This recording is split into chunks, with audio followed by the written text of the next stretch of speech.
kita yakin banget, banyak banget my friends yang mungkin udah pegang blue chips terutama banks ini cukup gatel tangannya, terus ekspektasinya pengen naiknya tuh kenceng banget.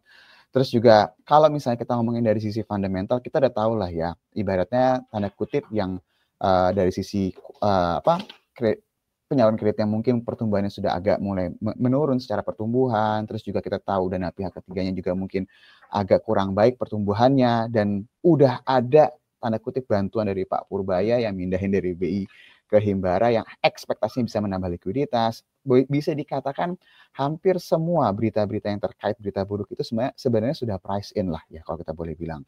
Dari sisi potensi memberikan dividen tahun depan juga harusnya yield-nya pun juga udah bagus gitu loh my friends. Nah, yang kita mau lihat sekarang, yang mau kita pastiin adalah flow-nya ya.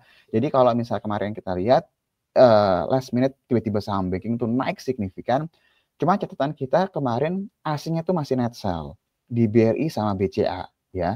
Jadi yang kita mau lihat ini harusnya asingnya ini udah nggak net sell lagi. Itu yang akan lebih convincing lah kalau untuk saham-saham bank sini. Misalnya kita ambil sekarang gimana nih posisinya? Kan kemarin udah naik kencang, terus juga ada volume yang besar banget gitu. Ya kalau misalnya ambilnya berdasarkan tesis yang seperti itu aja, takutnya asingnya itu masih deras nih jualannya. Jadi ada baiknya kita nunggu beberapa hari ya, harapannya asing ini benar-benar mereda, mudah-mudahan malah justru malah net inflow bukan net sell lagi, itu harusnya akan bikin banks itu akan lebih kuat nih my friends. Jadi untuk beberapa hari ke depan terkait dengan flow untuk saham-saham banks ini mungkin akan sangat-sangat krusial banget. Jadi kita mungkin akan sering update nih.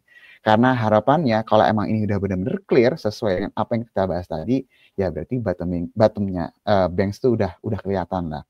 Tapi untuk sekarang kayaknya terlalu dini nih. Coba kita lihat dulu beberapa hari ke depan, terutama dengan flow ini, supaya bisa lebih yakin lagi. Ya, itu mungkin yang punya saham banks atau bertanya-tanya kira-kira akan seperti apa, itu fokusnya kita yang akan kita lihat dalam beberapa hari ke depan.